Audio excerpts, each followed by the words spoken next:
Welcome to Washington Today on C-SPAN Radio for Friday, November 11th, 2022, Veterans Day.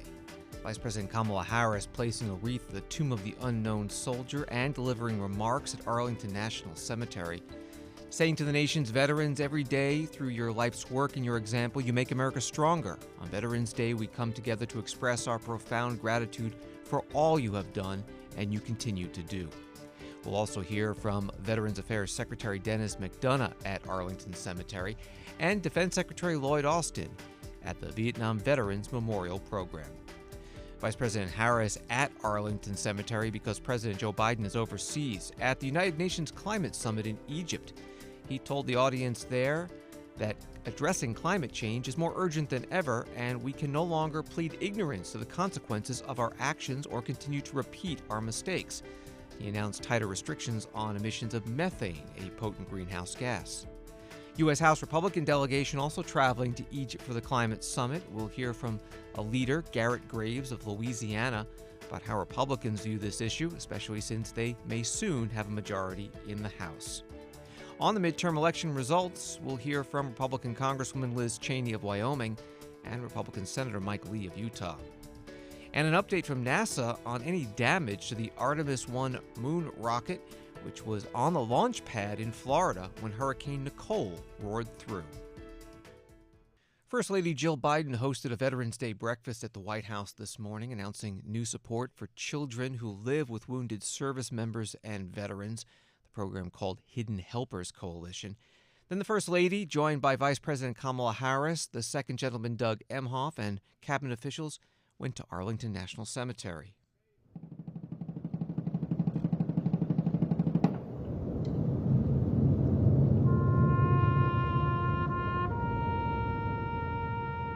For a wreath laying at the Tomb of the Unknown Soldier. According to the U.S. Census Bureau, there are about 19 million veterans in the United States, about 7% of the population. 13 million of them are over age 50. There are also 1.3 million active duty service members in the United States Armed Forces, the Army, Navy, Marine Corps, and Air Force, and another 825,000 National Guard and Reserve service members who can be called on in an emergency. After the wreath laying over in the nearby amphitheater, a ceremony to honor veterans. Department of Veterans Affairs Secretary Dennis McDonough speaking about veterans throughout U.S. history who served, even after they have left the U.S. military.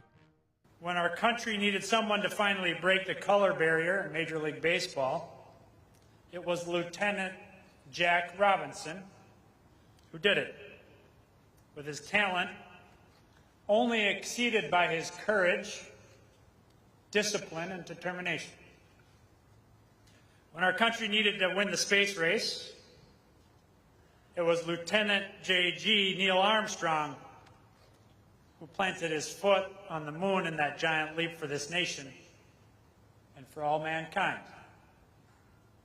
When our country needed to heal after Vietnam, it was Corporal Jan Scruggs who created the Vietnam Veterans Memorial Wall and helped open the nation's hearts to the heroic service of Jack and his fellow Vietnam vets.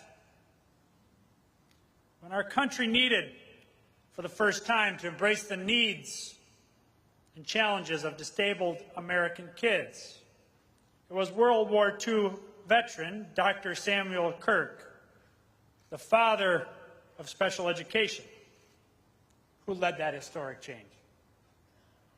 And when we needed to be educated on the effects of toxic exposure on the battlefield, Specialist 4 Kelly Kennedy told human stories of suffering service members, veterans, and families, including the 11 families I heard about over breakfast this morning, so we would not forget. Those stories, those vets, Robinson, Armstrong, Scruggs, Kirk, Kennedy, those are the vets you already know. But there are many more vets just like them, whose names we may not know, but whose impact resonates in every community across the country. You see, when the country needs something difficult done, when we need to do the hard thing, the right thing, so often it's veterans who answer the call. Whether defending our nation overseas or strengthening the fabric of our communities here at home, their honorable service, your honorable service in uniform sets the example for the rest of the country. They're the caretakers of our national ethos. That deep and abiding sense of purpose they learned in serving. Their camaraderie, their determination, their sense of teamwork that made them stronger together in combat and now in their communities. That's exactly what we need today. Camaraderie, truth, togetherness, true service, true patriotism, because we are indeed all stronger when we're together, when we're one. Veterans Affairs Secretary Dennis McDonough at Arlington National Cemetery. On this Veterans Day, November 11th, because it was the 11th hour of the 11th day of the 11th month of 1918 that World War I came to an end after 4 years of war. And in 1919, President Woodrow Wilson proclaimed November 11th as the first commemoration of Armistice Day to celebrate and observe the end of the hostilities with parades and public meetings, and they called a brief suspension of public business. In 1938, Congress established Armistice Day as a legal holiday, and in 1954, following other wars, including World War II and the Korean War, it was converted to Veterans Day, honoring all veterans. Also speaking at the Arlington National Cemetery ceremony today, Vice President Kamala Harris. So we gather to pay homage to all those who have served our nation in uniform, at home and overseas, in times of war and in times of peace. Generations of veterans defended our country and our most sacred values, from the fields of Yorktown to the trenches of the Marne, from the beaches of Normandy to the banks of the Chosin Reservoir and the streets of Saigon, from Baghdad to Fallujah to Kandahar. You stood as one to protect our democracy and our freedom. And even when you returned home and took off your uniform, you continued to serve and to lead in communities across our country.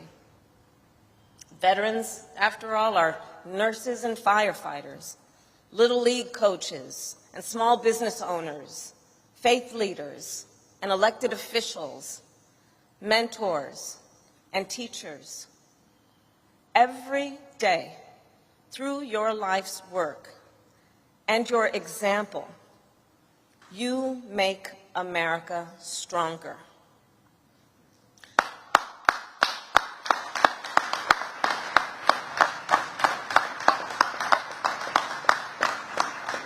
And on Veterans Day, we come together as a nation then to express our profound gratitude for all you have done and continue to do. Here, on hallowed ground, we also remember those who gave their lives for our nation. We remember our service members who have not yet returned and their families, and we reaffirm our commitment to bring home all those missing in action. Veterans represent the best of America. Unwavering courage, unmatched talent, and unshakable devotion.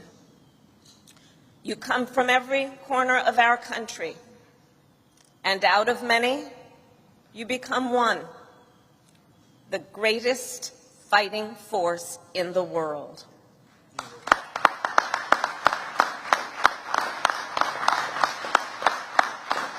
Vice President Kamala Harris at Arlington National Cemetery.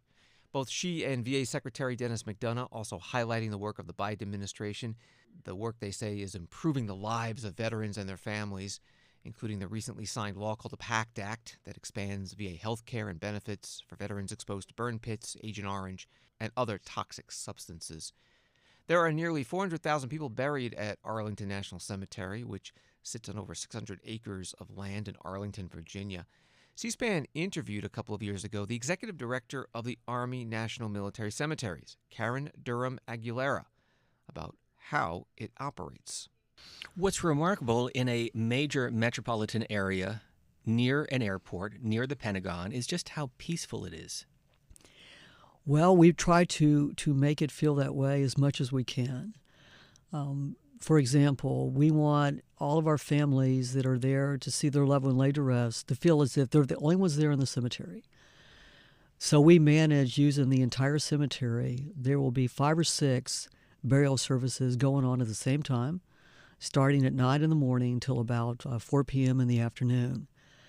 But we try to arrange things so that a family at a particular time thinks they're the only people going on in the cemetery. That is no casual matter because we get average 11,000 people a day that are there to visit, pay their respects to this hallowed ground and the national icon. We have honor flights and tour buses and student groups and wreath-laying ceremonies. And then we also have a lot of construction as we repair some of our infrastructure and then also make improvements. I just remain amazed at the way our team can do this every day in almost a seamless manner. We truly strive to be perfect. Explain that process. Just how does it work? Well, first we have literally hundreds of families that call us to request a burial service. So we always have more of a demand than we can ever do. We average nearly 30 burials a day, every single day. And then on Saturdays, we will have up to 10 services where there's no military honors. But sometimes for the families, Saturday's the only thing that works for them, and that's what they request. So a family will call into our call center. They will request a burial service for their veteran or for that eligible family member. There's a certain amount of documentation they have to provide to us. We have to determine that the person is indeed eligible for burial at Arlington National Cemetery. And then depending on the level of honors and escorts that are rendered and that branch of the armed service that provides the honor guard, families can wait anytime from a few weeks for a dependent to 6 to 9 months to be able to schedule, a service for their family member. Karen Durham Aguilera, Executive Director of Army National Military Cemeteries, part of the November 2018 episode of C-SPAN's The Weekly podcast. Find C-SPAN's The Weekly wherever you get your podcasts. And this week's episode of The Weekly podcast is on the 40th anniversary of the dedication of the Vietnam Veterans Memorial. C-SPAN covered it in 1982, and we'll look back at the 40-year history of the Vietnam Veterans Memorial by remembering through C-SPAN coverage presidents who have visited and what they said. Again, find C-SPAN's The Weekly wherever you get your podcasts. There was a Veterans Day ceremony today at the Vietnam Veterans Memorial. Remarks from Defense Secretary Lloyd Austin. For 4 decades, this memorial has brought Americans together no matter what they thought about the war in Vietnam. And in that time, another generation of veterans has come home. And I'd like to recognize all of those who served in Iraq and Afghanistan.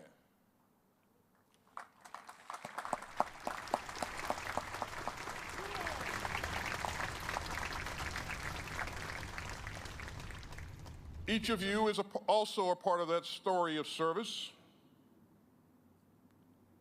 And in 2008, one of my fellow Iraq vets came to this sacred place, and he left a pair of his combat boots at this wall, size 12.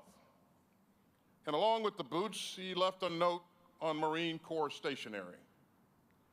And he wrote, quote, "Brothers, these are my lucky boots.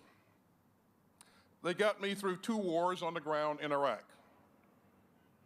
I figured you would appreciate them more than a garbage man." And his note continued, "The truth of the matter is that we owe you an awful lot. If your generation of Marines had not come home to jeers and insults and protests, my generation would not have come home to thanks and handshakes and hugs.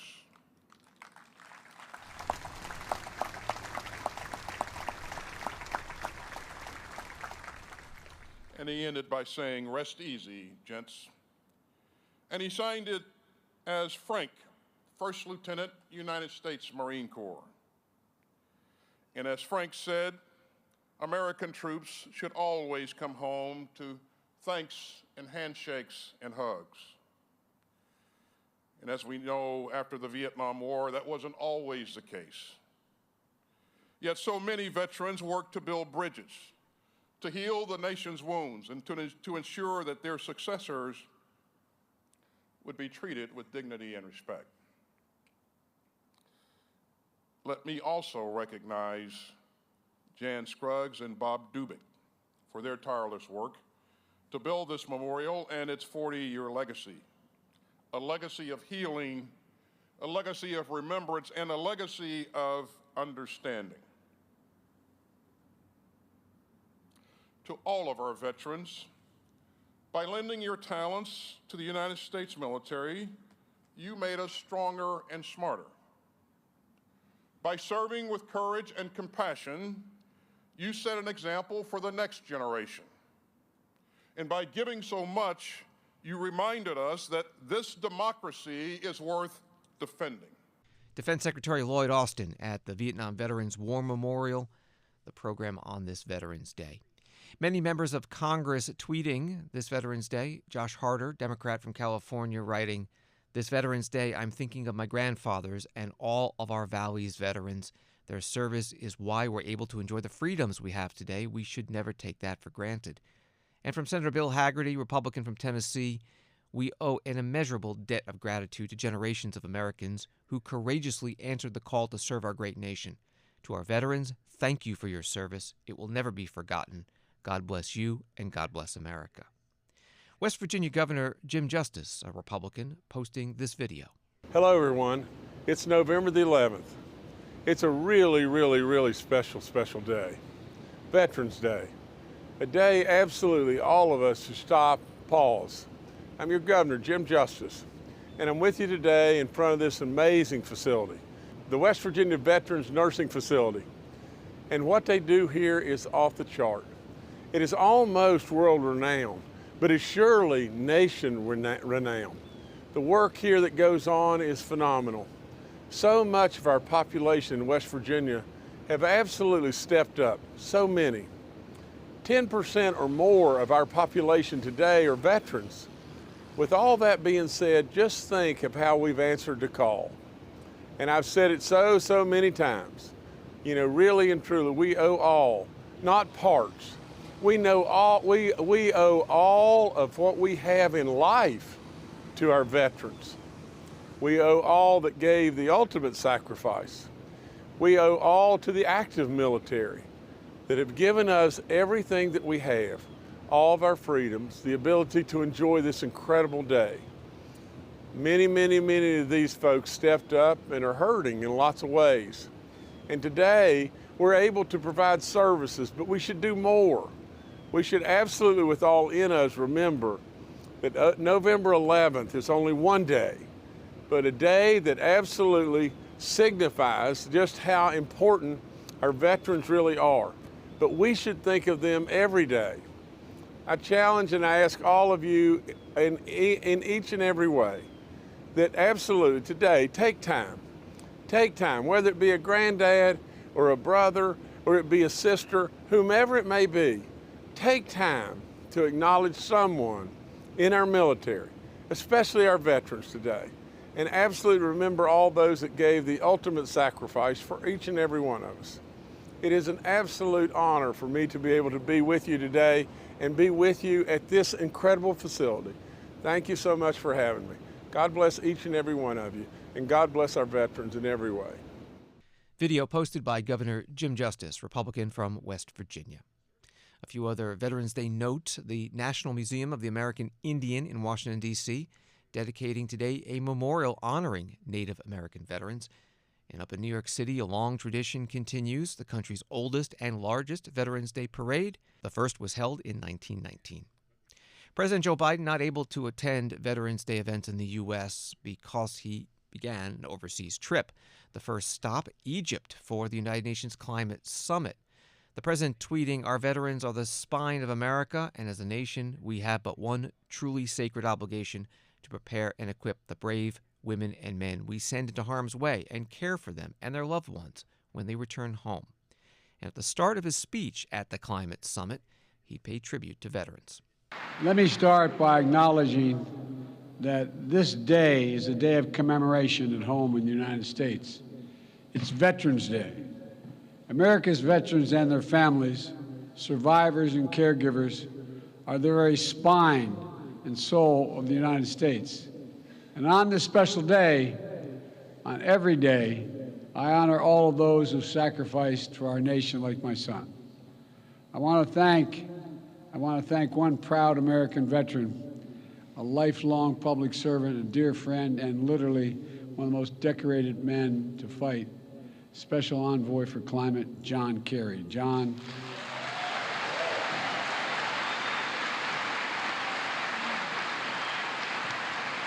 your commitment, your passion, your diplomatic expertise have been absolutely critical to delivering incredible progress on climate issues over the past 2 years. And I thank you, pal. I thank you for being my friend. President Biden in Sharm el-Sheikh, Egypt, the beginning of his speech at the UN Climate Summit. From there, he went on to talk about the main subject of the gathering. USA Today reports President Joe Biden says the United States is putting our money where our mouth is on efforts to combat climate change. In the speech at the COP27 conference in Egypt, he took a victory lap on the health and climate spending legislation that he signed into law over the summer, telling the gathering we're proving a good climate policy is good economic policy. And as Russia's war on Ukraine has driven up food and energy costs around the world, intensifying the search for alternatives to its oil and gas exports, the president said the increasing volatility of energy supply makes it more urgent than ever we double down on clean energy solutions. The president also making an announcement about a new initiative dealing with methane. Here's some of his remarks.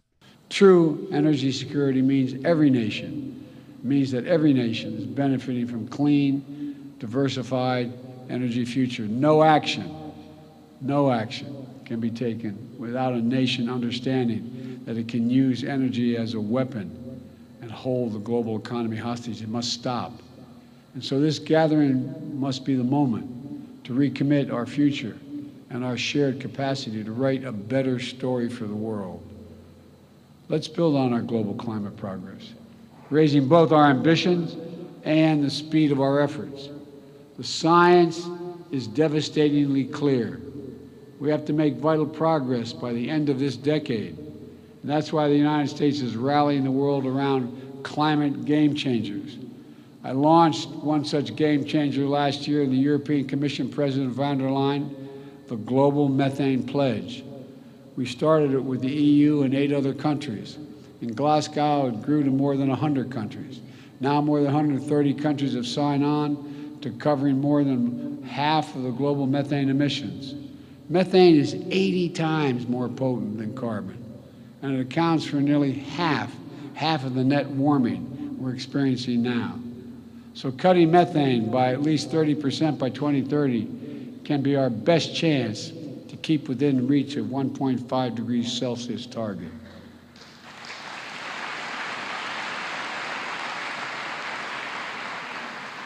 Today, we're releasing an updated Methane Emissions Reduction Act plan, which lays out how the United States is meeting the pledge.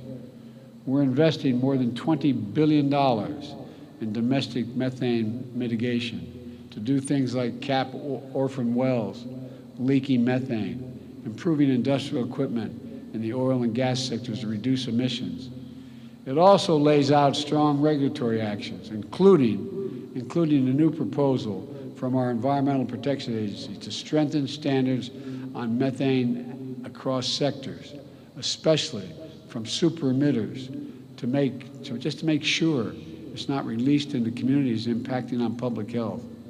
All told, these steps will reduce U.S. methane emissions from covered sources by 87% below the levels of 2005 by 2030.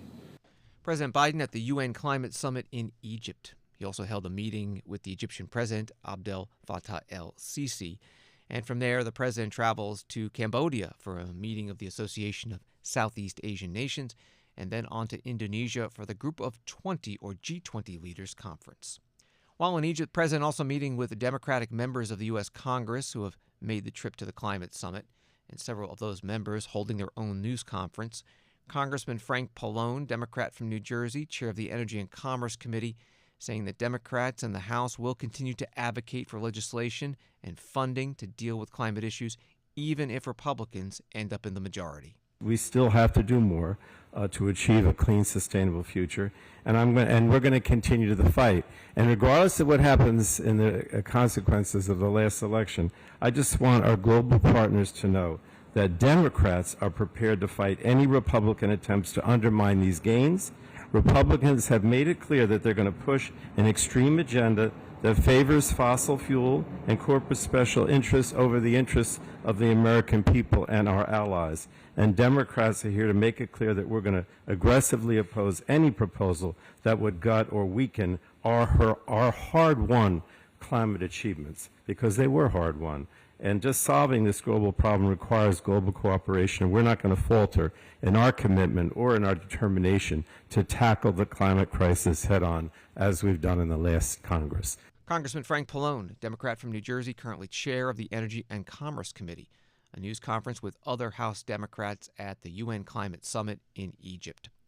3 days after the U.S. election, still not determined which party has a majority in the House. C-SPAN's election page at cspan.org, using Associated Press determinations for calling the House races, shows 193 Democrats, 211 Republicans, and since 218 is a majority, there are about 30 races too close to call. A delegation of House Republicans also making their way to Egypt for the UN Climate Summit, some of them holding their own news conference. Garrett Graves of Louisiana is ranking Republican on the House Select Committee on the Climate Crisis. I think that there are three things that we all need to be thinking about as we plot a course forward in regard to energy, security, and emissions. Number one is recognizing the fact that the United States has led the world in reducing emissions, not 1 year or 2 years, but over about a 17-year history. As a matter of fact, during the previous administration, emissions went down an average of 2.5% a year, yet the abrupt changes we've seen in energy technology and energy policy over the last 18 months, we've actually seen emissions go up, not go down. We've watched energy affordability become out of reach for many Americans, which brings me to the second point. I think that there are a lot of lessons learned that we can extract from other countries, whether it be in Europe or even within our own country, within the state of California and some New England states that have tried to move in a more aggressive direction, resulting in, I think, some outcomes that are not positive. And I think the last thing is that we've got to stay clearly focused on energy affordability and not forcing our citizens into energy poverty by forcing technologies that are not exportable. There are 5 principles that we must adhere to as we move forward. The first of which I've highlighted 3 times already. It's the affordability of energy. It's absolutely critical. Secondly is reliable energy technologies. The third one is clean energy technologies or clean energy solutions. The fourth one is exportable energy, and the fifth one is ensuring that we have secure supply chains. As we've moved forward in the United States and we've tried to force ourselves in a direction where you force the uptake of renewable energy technology, today 1 in every 4 Americans, 1 in every 4 are having to choose among food, medicine, or covering energy costs, which includes gasoline and utility costs. 1 in every 4. We've seen over the last several months where 1 in every 5 Americans have actually had to skip paying utility bills. This is what happens whenever you're not paying attention to facts, science, and data. In this case, the Department of Energy has projected that we're going to have a 50% growth in global energy demand. 50% growth in global energy demand. We need to be looking holistically in the United States and globally, looking at the resources that are available, determining how we're going to meet that growing energy demand, and recognizing that you are going to have extraordinary growth in all technology sectors, meaning wind and solar, wave and geothermal, nuclear and hydrogen, as well as oil and gas. And if we're going to be increasing global demand of oil and gas, we must ensure that the extraction, the exploration, and production activities are occurring in places where we have the lowest emissions per unit of energy, which largely is in the United States and the Gulf of Mexico. Congressman Garrett Graves, Republican from Louisiana, ranking member on the Select Committee on the Climate Crisis, at a news conference with other House Republicans at the United Nations Climate Summit in Egypt. If Republicans do get a majority in the House, again, many races with no winner declared yet, as the votes continue to be counted, they've suggested eliminating that Select Committee. Wall Street today, the Dow up 32, S&P up 36, NASDAQ up 1. Biden administration has stopped accepting applications for federal student loan forgiveness after a U.S. District Court for the Northern District of Texas ruled unconstitutional the president's plan to cancel up to $20,000 in student debt for tens of millions of Americans. At the application page at studentaid.gov, there's this note: courts have issued orders blocking our student debt relief program. As a result, at this time, we are not accepting applications. We are seeking to overturn those orders. Washington Today continues in a moment. There are a lot of places to get political information, but only at C-SPAN do you get it straight from the source. No matter where you are from or where you stand on the issues, C-SPAN is America's network. Unfiltered, unbiased, word for word. If it happens here, or here, or here, or anywhere that matters, America is watching on C-SPAN. Powered by cable.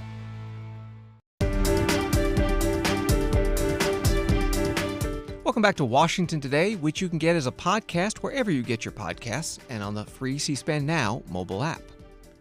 Congresswoman Elise Stefanik, Republican from New York, the House Republican Conference chair, is the first member of the House or Senate Republican leadership to endorse former President Donald Trump for another run for the White House. The former president has scheduled what he calls a special announcement for next Tuesday.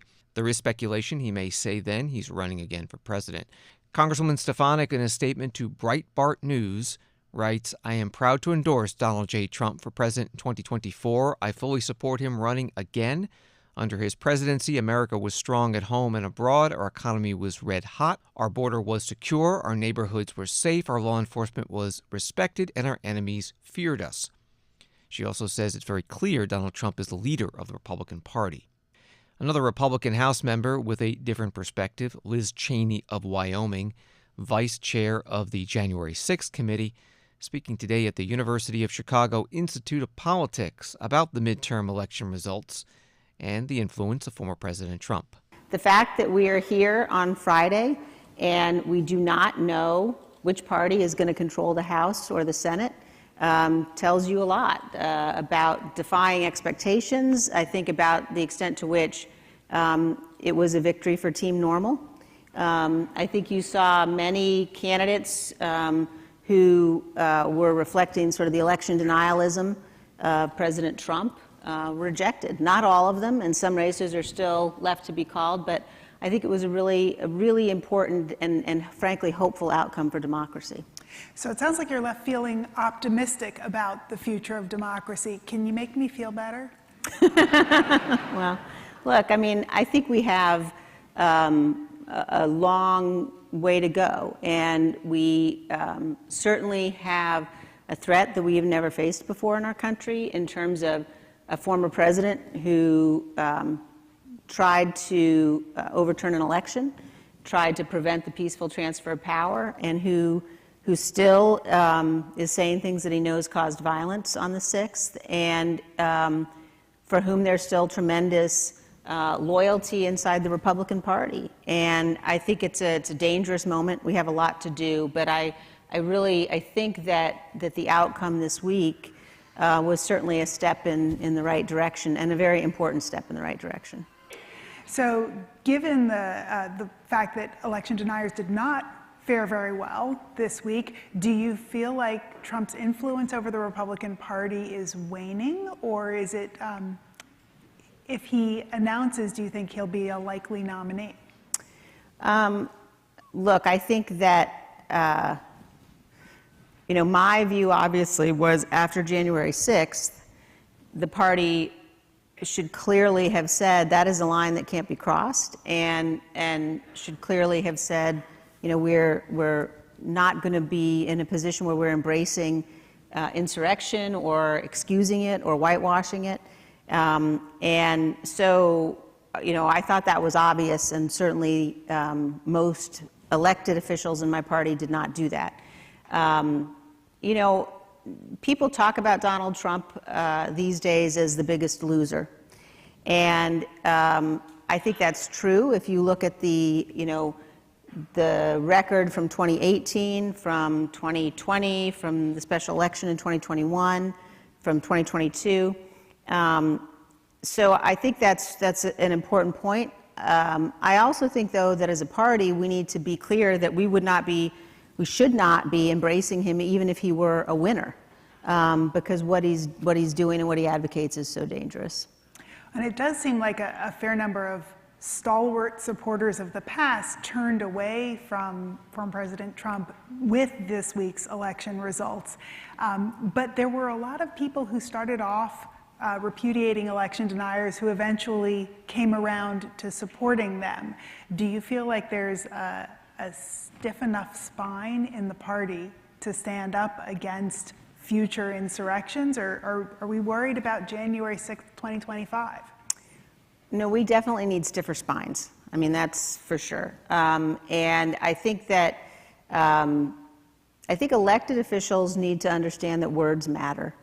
And when you sort of see again and again and again people accepting things that are indefensible, we watch what happens in our society, and when you accept things that you shouldn't, when you tolerate things like January 6th, then that can very easily become the new normal. Then it begins to be legal.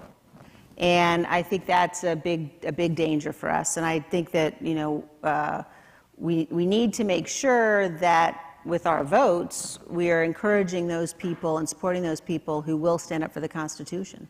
Congresswoman Liz Cheney, Republican from Wyoming at the University of Chicago Institute of Politics today. She'll be leaving Congress in January. She lost over the summer in a re-election attempt in a Republican primary by over 30 percentage points to Harriet Hageman, who easily won an election this week to Congress. Virginia Governor Glenn Youngkin, a Republican, responding to a social media attack from former President Trump. The former president writing, "Young kin," and then in parentheses, now that's an interesting take, sounds Chinese, doesn't it?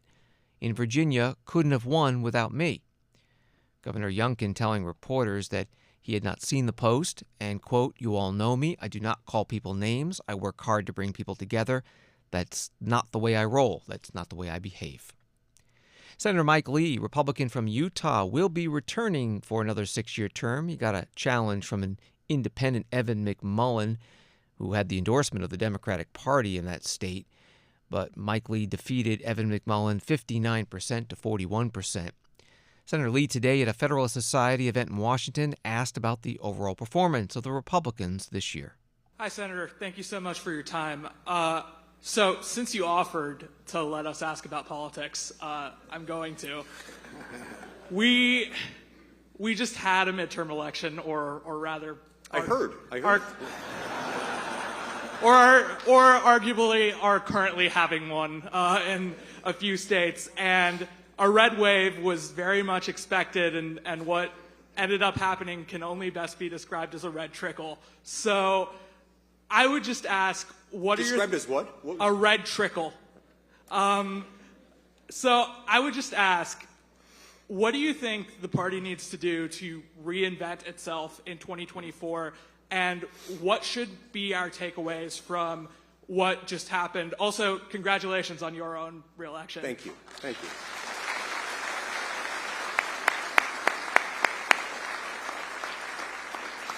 Look, as Republicans, I think we're always at our best, and especially right now, when we offer contrasts, when we show how we're different than the other party. There is a tendency and a temptation in this town that some find overwhelming to make themselves more electable by moving themselves half the distance to the other party. this doesn't end well because it turns out the other party is always moving left. And that also confuses voters. It doesn't give them a good reason to vote for us.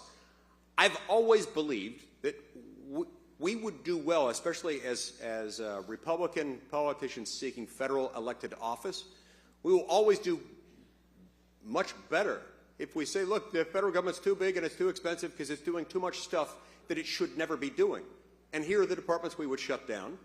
And here are the activities that we should allow to be pursued by state governments rather than the federal government, providing a fair amount of detail that shows how we're different than the other party. I think we win elections when we do that. We lose when we try to meet them half the distance to the goal. Senator Mike Lee at the Federalist Society Convention in Washington, D.C. You can find his full speech and the Q&A with the audience at our website, cspan.org. Near the end of his talk, Senator Lee tells a joke about a time he met then-President Trump at the White House. The president asked him to research a question about Senate rules and procedure. Senator Lee does a fairly decent impersonation of the former president. I was really proud of myself, and I was thinking he was just going to bear his heart out to me. I'm thank you so much, Mike. Instead he goes, Mike, when the rest of us were 16, we were out chasing girls and doing crazy, crazy stuff. But then I think about you.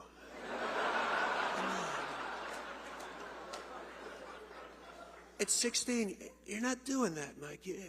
You're at home, sitting at a desk, and you're studying the Senate rules and the Constitution. Am I right?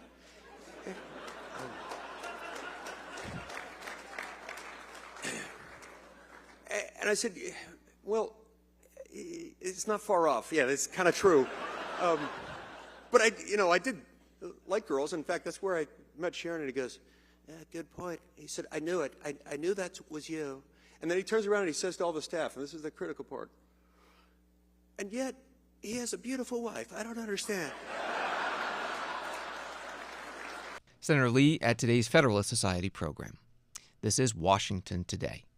The Nixon Foundation holding today what it calls a Grand Strategy Summit. At nixonfoundation.org, the group writes, 50 years have passed since President Nixon's historic trip to China, and the great power competition between the United States, Russia, and China has returned. This time, Moscow and Beijing are banded together in an alliance that President Nixon's strategic diplomacy prevented 50 years ago. President Joe Biden will be meeting the Chinese President Xi Jinping for the first time in person at the G20 leaders meeting in Indonesia on Monday. And at the Nixon program today, 2 former officials from the Trump administration asked what might come out of it. You'll hear from the Attorney General Bill Barr and Deputy National Security Advisor Matt Pottinger. President Biden and President Xi will have their first bilateral meeting on Monday. What will each of you be looking for and listening to, and what should we keep our ears open for, which we expect? And if you had something to say to the previous comment, please go ahead. I'm sorry. I was going, Matt, let me start with Attorney General Barr. Well, actually, I'm not sure what to expect, and I'm not really expecting anything. And I just wanted to add say something to Matt's comment. but I just wanted to say that it seems to me that strategic ambiguity works against the idea of deterrence. It may be a low probability, but why don't we just make it even lower by making clear what our intent is? And I think it's time for strategic clarity and impose some predictability on what would happen if they attack Taiwan. So that's my 2 cents on the Taiwan issue. Okay. We'll have Matt, and then we'll have you, Jude, wrap up with sort of how this all ends and how do we prevent this cataclysmic ending. But Matt, what are you looking for out of a Biden-Xi summit? Yeah, well, look, it's important that the President of the United States talk to Xi Jinping. This will be the first time they've met in person since President Biden was elected president. One of the conclusions we drew from our time in office was that normal diplomatic channels don't really serve to deliver messages up to the leader in that system. The system is much more rigid, and the leader is far more remote. His inner circle smaller and more insular. than it was for Xi Jinping's predecessors. So it is important. My assumption is that the Biden administration has come to a similar conclusion, so it is important for them to be talking. It may be the only way to really lay down important and hard messages, including, to Bill Barr's point, a message directly from President Biden to Xi Jinping stating that the United States will come to Taiwan's defense in the event that Xi Jinping makes a fateful Putin-esque type of decision to militarily coerce Taiwan. But I'm not expecting some kind of a breakthrough, or I think it's really more about having important, hard conversations. It's an opportunity for the president to really be very clear about the kinds of costs that Beijing is going to incur if it makes some of these fateful steps that they seem to be fantasizing about. Former Deputy National Security Advisor Matt Pottinger and former Attorney General Bill Barr both served under former President Trump at today's Nixon Foundation program titled Grand Strategy Summit. It was held in Washington, D.C. NASA with an update on the status of the Artemis 1 moon mission hardware, the rocket, the spacecraft, and the ground system equipment, which endured on the launch pad Hurricane Nicole this week. It did drop to Tropical Storm Nicole as it made its way inland in Florida. The NASA Associate Administrator Jim Free tweeting that there was very minor damage. Today in a teleconference, he said the launch is still on schedule for November 16th. We'll start with Marcia Dunn of Associated Press. Yes, hi, thank you. I'm just wondering what the chances, the risk of internal invisible damage might be to the rocket. And for all the plumbing with the hydrogen fuel lines, the seals, are you anticipating more potential leakage because of the shaking vibrations from the storm that the rocket had to withstand? Thanks. Thanks, Marcia. I mean, the measurements that I talked about, those certification limits that we pick for the wind and measuring at the vertical vehicle stabilizer, and then the VSP as well. That's we kind of calculate and propagate those loads into the vehicle, so we get a way to look at how those loads propagate down to specific areas, and then factor those loads in when we design it. So those factors of safety, those design margins give us confidence that we should be okay. As far as leakage, there's purge on the vehicle all the time, so we're purging to make sure that we keep any outside atmosphere or moisture out of the vehicle, and that's intended to protect those seals as well. So from our perspective, those purges stayed up, and we feel good about the interfaces and then the design of the vehicle based on the environments we saw. NASA Associate Administrator Jim Free on a teleconference. Artemis 1 is a test mission that will fly around the moon, the first in a series of launches that will lead to humans returning to the moon's surface for the first time in over half a century. But the launch has been delayed for a few months now due to technical issues and inclement weather. Thanks for listening to Washington Today. Sign up for C-SPAN's evening newsletter word for word to get the stories Washington is talking about delivered to your inbox every day. You can subscribe at c-span.org/connect. Have a good night and weekend.